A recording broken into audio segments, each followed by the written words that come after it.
RCB ಗೆದ್ದಾಯ್ತು, Chinnaswamy ಕ್ರೀಡಾಂಗಣದ ಹತ್ರ ಹೋಗೋಣ, ವಿಧಾನಸೌಧದ ಹತ್ರ ಹೋಗೋಣ ಅಂತ ಯೋಚನೆ ಮಾಡಿ ಕೈಯಲ್ಲಿರೋ ಗಾಡಿಗಳನ್ನ ತೆಗೆದುಕೊಂಡು ಹೊರಡುವವರು ಎಚ್ಚರ ವಹಿಸಿ ಸ್ಟೋರಿ ನೋಡಿ.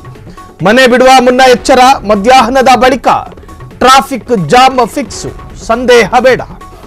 ವಿಧಾನಸೌಧದಿಂದ ಚಿನ್ನಸ್ವಾಮಿ ಸ್ಟೇಡಿಯಂನವರೆಗೆ ವಿಕ್ಟರಿ ಪರೇಡ್ ನಡೆಯುತ್ತೆ. ಬೆಂಗಳೂರಿನ ಸಂಚಾರಿ ಪೊಲೀಸರಿಂದ ಸಾರ್ವಜನಿಕರಿಗೆ ಅಲರ್ಟ್. ವಿಕ್ಟರಿ ಪರೇಡ್ನಲ್ಲಿ ಸಾವಿರಾರು ಜನ ಭಾಗಿ ನಿರೀಕ್ಷೆ. ವಿಧಾನಸೌಧ ಚಿನ್ನಸ್ವಾಮಿ ಸ್ಟೇಡಿಯಂ ಬಳಿ ಖಾಕಿ ಸರ್ಪಗಾವಲು. ಕೆಲ ರಸ್ತೆಗಳಲ್ಲಿ ವಾಹನಗಳ ಸಂಚಾರ ಬಂದಾಗುತ್ತೆ. ಪರ್ಯಾಯ ಮಾರ್ಗ ಬಳಸಲು ಸಂಚಾರಿ ಪೊಲೀಸರ ಸೂಚನೆ. RCB ನಮ್ದು, RCB ಗೆದ್ದಿರೋದು ಕೂಡ ಖುಷಿನೇ. RCB ಗೆಲುವನ್ನ ಹೆಂಗೆ ಪ್ರಸ್ತುತಪಡಿಸೋದು ಕೂಡ ನಮಗೆ ಒಂತರಹದ ರೋಮಾಂಚನ. ಆದರೆ ಬೆಂಗಳೂರಿನಲ್ಲಿ ಅದರ ವಿಜಯೋತ್ಸವವನ್ನು ಆಚರಿಸುವಂತಹ ಸಂದರ್ಭದಲ್ಲಿ ಅದೇ ರಸ್ತೆಯಲ್ಲಿ ಆಂಬ್ಯುಲೆನ್ಸ್ ಹೋಗಬೇಕು. ವಿಧಾನಸೌಧದಿಂದ ಚಿನ್ನಸ್ವಾಮಿ ಕ್ರೀಡಾಂಗಣದವರೆಗೆ ಕೆಲ ಹಾಸ್ಪಿಟಲ್ ದಾರಿಗಳು ಕೂಡ ಇದಾವೆ. ಅದರ ಬಗ್ಗೆಯೂ ಪರಿಜ್ಞಾನವನ್ನ ನಮ್ಮ ಕನ್ನಡಿಗರೇ ಇಟ್ಕೋಬೇಕು. ರಸ್ತೆಗಳು ಸಂಪೂರ್ಣವಾಗಿ ಸಂಚಾರ ಬಂದಾಗುತ್ತೆ. ಅಂತಹ ಸಂದರ್ಭದಲ್ಲಿ ಪರ್ಯಾಯ ಮಾರ್ಗವನ್ನು ಬಳಸೋದಕ್ಕೆ ಸಂಚಾರಿ ಪೊಲೀಸರ ಸೂಚನೆ. ವಿಧಾನಸೌಧದಿಂದ ಅವರಿಗೆಲ್ಲ ಸನ್ಮಾನ ಮಾಡಿ ಅದಾದ ನಂತರ ಚಿನ್ನಸ್ವಾಮಿ ಸ್ಟೇಡಿಯಂನಲ್ಲಿ ಒಂದು ಆನಂದೋತ್ಸವ ಅಥವಾ ಸಂಭ್ರಮೋತ್ಸವ ಇದ್ದಿದ್ದರೆ ಬಹುಶಃ ಚೆನ್ನಾಗಿತ್ತು. ಆದರೆ ಈ ರ್ಯಾಲಿ ಜಾಥಾ ಅಂತ ಬಂದಾಗ ಹೌದು, ನಮ್ಮ ಒಂದು ವಿಜಯವನ್ನು ನಾವು ಆಚರಿಸಬೇಕು, ಅದು ಸಾರ್ವಜನಿಕ ಪ್ರದರ್ಶನಕ್ಕೆ ಇಡಬೇಕು. ಆದರೆ ಅಂತಹ ಸಂದರ್ಭದಲ್ಲಿ ಆಂಬ್ಯುಲೆನ್ಸ್ಗಳು ಬೇರೆ ಬೇರೆ ಸಮಸ್ಯೆಗಳಾದರೆ ಏನು ಗತಿ? ಕಾರ್ಮಿಕರು ಹೋಗ್ತಾರೆ, ಸಾಕಷ್ಟು ಈಗ ಶಾಲಾ ಕಾಲೇಜುಗಳು ಕೂಡ ಈಗ ಪ್ರಾರಂಭ ಆಗಿದ್ದಾವೆ.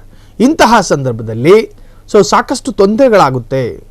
ವಿಜಯೋತ್ಸವ, ಆನಂದೋತ್ಸವ, ನಮ್ಮ RCB ಎಲ್ಲ ಹೌದು, ಜೈ ಜೈ ಜೈ RCB. ಆದರೆ ಕೆಲವೊಂದು ಸಂದರ್ಭದಲ್ಲಿ ಈ ತರಹದ್ದೊಂದು ವಿಜಯೋತ್ಸವ ಇನ್ನೊಬ್ಬರ ಪ್ರಾಣದ ಜೊತೆ ಬೇರೆ ತರಹದಲ್ಲೂ ಕೂಡ ಸಮಸ್ಯೆಗಳಾಗಬಹುದು. ಅದರ ಎಲ್ಲ ಮುನ್ನೆಚ್ಚರಿಕಾ ಕ್ರಮಗಳನ್ನು ಕೂಡ ಪೊಲೀಸ್ ಇಲಾಖೆ, ಸಂಚಾರಿ ಇಲಾಖೆ ತೆಗೆದುಕೊಳ್ಳಬೇಕಾಗಿ ಬರುತ್ತೆ. ಈಗಾಗಲೇ ಪರ್ಯಾಯ ಮಾರ್ಗಗಳನ್ನು ಹುಡುಕಿಕೊಳ್ಳಲಾಗ್ತಾ ಇದೆ. ಇವತ್ತು ಮಧ್ಯಾಹ್ನ ಏನಾದರೂ ಯಾರಾದರೂ ಹೋಗ್ತಾ ಇದ್ರೆ 2 ವೀಲರಲ್ಲಿ ಹೋಗ್ತಿರೋ, 4 ವೀಲರಲ್ಲಿ ಹೋಗ್ತಿರೋ, ಬಟ್ ಟ್ರಾಫಿಕ್ ಜಾಮ್ ಅಂತೂ ಇರುತ್ತೆ. ಇನ್ನು BMTC ಬಸ್ಗಳಲ್ಲೇ ಆರಾಮ್ಸಿ ಬರ್ಬೋದು ಅನ್ನೋರು ಕೂಡ ಅದರಲ್ಲೇ ಹೋಗ್ತಾರೆ. ಆದರೆ ಅಲ್ಲಲ್ಲಿ ಸುದೀರ್ಘ ಬ್ಲಾಕ್ ಇರೋದ್ರಿಂದಾಗಿ ನೀವು ಚಿನ್ನಸ್ವಾಮಿ ಸ್ಟೇಡಿಯಂಗೆ ತಲುಪುವ ಮುನ್ನವೇ ವಿಜಯೋತ್ಸವ ಮುಗಿದು ಹೋಗುವ ಸಾಧ್ಯತೆಗಳು ಕೂಡ ಇದ್ದಾವೆ. ಅಷ್ಟು ಸುದೀರ್ಘ ಟ್ರಾಫಿಕ್ ಬ್ಲಾಕ್ಗಳು ಆಗುವ ಸಾಧ್ಯತೆಗಳಿದೆ. ಬೆಂಗಳೂರಿನ ಸಂಚಾರಿ ಪೊಲೀಸರಿಂದ ಸಾರ್ವಜನಿಕರಿಗೆ ಈಗ ಅಲರ್ಟ್ ಕೊಡಲಾಗಿದೆ. ವಿಕ್ಟರಿ ಪರೇಡ್ನಲ್ಲಿ ಸಾವಿರಾರು ಜನ ಭಾಗಿ ನಿರೀಕ್ಷೆ. ವಿಧಾನಸೌಧ ಚಿನ್ನಸ್ವಾಮಿ ಸ್ಟೇಡಿಯಂ ಬಳಿ ಖಾಕಿ ಸರ್ಪಗಾವಲು. ಕೆಲ ರಸ್ತೆಗಳಲ್ಲಿ ವಾಹನಗಳ ಸಂಚಾರವೂ ಕೂಡ ಸಂಪೂರ್ಣ ಬಂದಾಗಲಿದೆ. ಪರ್ಯಾಯ ಮಾರ್ಗ ಬಳಸೋದಕ್ಕೆ ಸಂಚಾರಿ ಪೊಲೀಸರ ಸೂಚನೆಯೂ ಕೂಡ ಈಗ ಬರ್ತಾ ಇರುವಂತಹದ್ದು.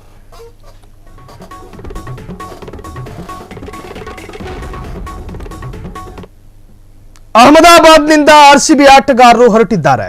ಹೋಟೆಲ್ನಿಂದ ಏರ್ಪೋರ್ಟ್ನತ್ತ ಪ್ರಯಾಣ ಬೆಳೆಸಿದ್ದಾರೆ. ಇನ್ನು ಕೆಲವೇ ಹೊತ್ತಲ್ಲಿ ಬೆಂಗಳೂರಿಗೆ ಎಂಟ್ರಿ ಆಗ್ತಾರೆ. ಅಹಮದಾಬಾದ್ನಿಂದ ಕ್ರಿಕೆಟರ್ಸ್ಗಳು ಹೊರಟಿದ್ದಾರೆ. ಹೋಟೆಲ್ನಿಂದ ಏರ್ಪೋರ್ಟ್ನತ್ತ ಪ್ರಯಾಣ ಬೆಳೆಸಿದ್ದಾರೆ. ಇನ್ನೇನು ಕೆಲವೇ ಕ್ಷಣಗಳಲ್ಲಿ ಬೆಂಗಳೂರಿಗೆ ಎಂಟ್ರಿ ಆಗ್ತಾರೆ. HAL ಏರ್ಪೋರ್ಟ್ಗೆ ಬಂದಿಳಿಯಲಿದ್ದಾರೆ RCB ತಂಡ. ಗುಜರಾತ್ನ ಅಹಮದಾಬಾದ್ನ ಮೈದಾನದಲ್ಲಿ ಕನ್ನಡಿಗರ ಬಲಗೈಗೆ ವಿಜಯದ ಪತಾಕೆಯನ್ನ ಕೊಟ್ಟ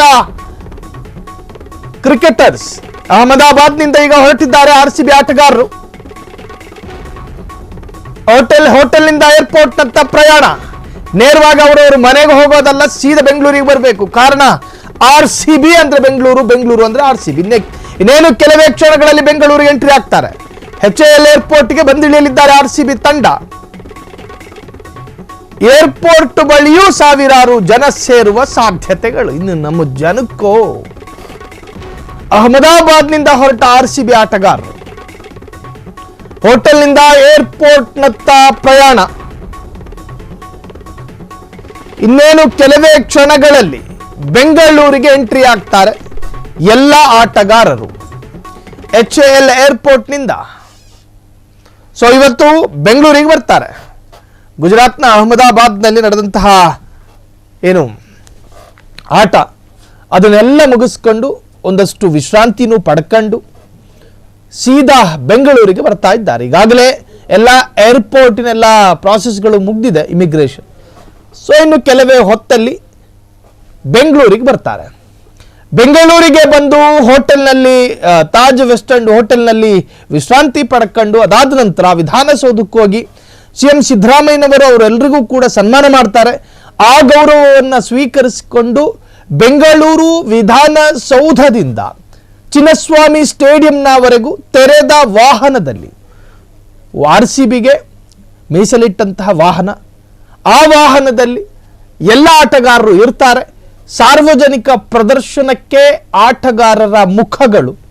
ಇನ್ನು ಅದಾದ ನಂತರ ವಿಧಾನಸೌಧದಿಂದ ನೇರವಾಗಿ ಚಿನ್ನಸ್ವಾಮಿ ಸ್ಟೇಡಿಯಂ, ಆ ಸ್ಟೇಡಿಯಂನಲ್ಲಿ ನಮ್ಮ ಭಾವನೆಯ ಸಂಭ್ರಮೋತ್ಸವ ನಡೆಯುತ್ತಿವತ್ತು ಸಂಜೆ.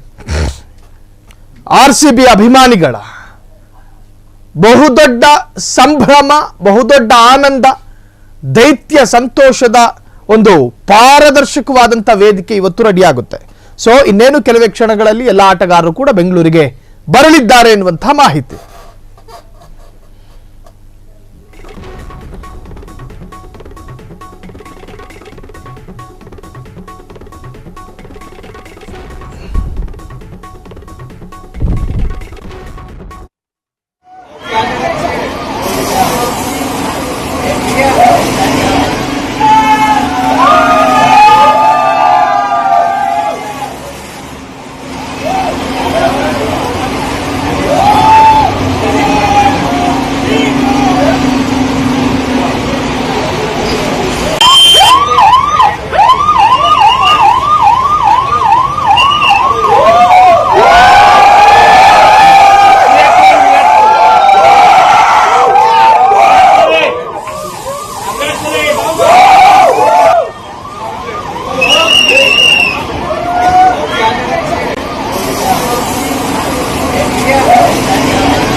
ಇನ್ನೇನು ಕೆಲವೇ ಹೊತ್ತಲ್ಲಿ ಗುಜರಾತ್ನ ಅಹಮದಾಬಾದ್ನಿಂದ RCB ತಂಡದ ಎಲ್ಲ ಆಟಗಾರರು ಬೆಂಗಳೂರಿಗೆ ಆಗಮಿಸಲಿದ್ದಾರೆ. ಈಗಾಗಲೇ ಏರ್ಪೋರ್ಟ್ನಲ್ಲಿರುವಂತಹದ್ದು, ಅಲ್ಲಿನ ಇಮಿಗ್ರೇಷನ್ ಮುಗಿದ ಕೂಡಲೇ ನೇರವಾಗಿ ವಿಮಾನದ ಮುಖಾಂತರವಾಗಿ ಬೆಂಗಳೂರಿಗೆ ಬರ್ತಾರೆ. ಬೆಂಗಳೂರಿನಲ್ಲಿ ಇಮಿಗ್ರೇಷನ್ ಮುಗಿದ ತಕ್ಷಣವೇ ಅವರು ತಾಜ್ ವೆಸ್ಟ್ ಎಂಡ್ ಹೋಟೆಲ್ನಲ್ಲಿ ವಿಶ್ರಾಂತಿಯನ್ನು ಪಡೆದುಕೊಳ್ಳುತ್ತಾರೆ. ಅದಾದ ನಂತರ ನೇರವಾಗಿ ವಿಧಾನಸೌಧಕ್ಕೆ ಬರ್ತಾರೆ. ಅಲ್ಲಿ ಸ್ವತಃ ಸನ್ಮಾನ್ಯ ಸಿದ್ದರಾಮಯ್ಯನವರು ಅವರೆಲ್ಲರನ್ನೂ ಕೂಡ ಗೌರವಿಸ್ತಾರೆ, ಸನ್ಮಾನ ಮಾಡ್ತಾರೆ. ಅದಾದ ನಂತರ ಅಲ್ಲಿಂದ ವಿಧಾನಸೌಧದಿಂದ ಕನ್ನಡಿಗರ ಸಮಕ್ಷಮದಲ್ಲಿ, ಸಾಕಷ್ಟು ಅಭಿಮಾನಿಗಳ ಸಾನ್ನಿಧ್ಯದಲ್ಲಿ ಈ ಎಲ್ಲ ಆಟಗಾರರು ಕೂಡ ತೆರೆದ ವಾಹನದ ಮುಖಾಂತರವಾಗಿ ವಿಧಾನಸೌಧದಿಂದ ಚಿನ್ನಸ್ವಾಮಿ ಸ್ಟೇಡಿಯಂವರೆಗೂ ಕೂಡ ಒಂದು ಜಾಥಾ ಇರುತ್ತೆ. ಅತ್ಯಂತ ಆಮೆಗತಿಯ ಜಾಥಾ ಅದು. ಅಲ್ಲಿ ಸಾರ್ವಜನಿಕರನ್ನು ನೋಡಬೇಕಾಗಿ ಬರುತ್ತೆ, ಕೈ ಕುಲುಕಬೇಕು, ಸಾರ್ವಜನಿಕರೊಂದಿಗೆ ಮುಖಾಮುಖಿ ಸಂತೋಷಗಳನ್ನು ಏನು ವ್ಯಕ್ತಪಡಿಸಬೇಕು. ಒಂದು ಆಮೆಗತಿಯ ಜಾಥಾ ಇರುತ್ತೆ. ಅದಾದ ನಂತರ ಅಲ್ಲಿ ಚಿನ್ನಸ್ವಾಮಿ ಸ್ಟೇಡಿಯಂನಲ್ಲಿ ಒಂದು ಅದ್ಧೂರಿ ಸಂಭ್ರಮೋತ್ಸವ, ವಿಜಯೋತ್ಸವ. 18 ವರ್ಷದ ಬಳಿಕದ ಆ ಒಂದು ವಿಜಯದ ಅತ್ಯಂತ ಆನಂದಮಯವಾದಂಥ ಒಂದು ವೇದಿಕೆ ಸಿದ್ಧವಾಗಿದೆ. ಸೊ ಇವತ್ತು ಸಂಜೆ ಚಿನ್ನಸ್ವಾಮಿ ಸ್ಟೇಡಿಯಂನಲ್ಲಿ ವಿಜಯೋತ್ಸವ ನಡೆಯಲಿದೆ. ಕ್ಷಣ ಕ್ಷಣದ ಸುದ್ದಿಗಳಿಗಾಗಿ ಫ್ರೀಡಂ ಟಿವಿ ಸಬ್ಸ್ಕ್ರೈಬ್ ಮಾಡಿ, ಲೈಕ್ ಮಾಡಿ ಹಾಗೂ ಫಾಲೋ ಮಾಡಿ. ಹೊಸ ಸುದ್ದಿಗಳ ನೋಟಿಫಿಕೇಶನ್ಗಾಗಿ ಬೆಲ್ ಐಕಾನ್ ಮೇಲೆ ಕ್ಲಿಕ್ ಮಾಡಿ.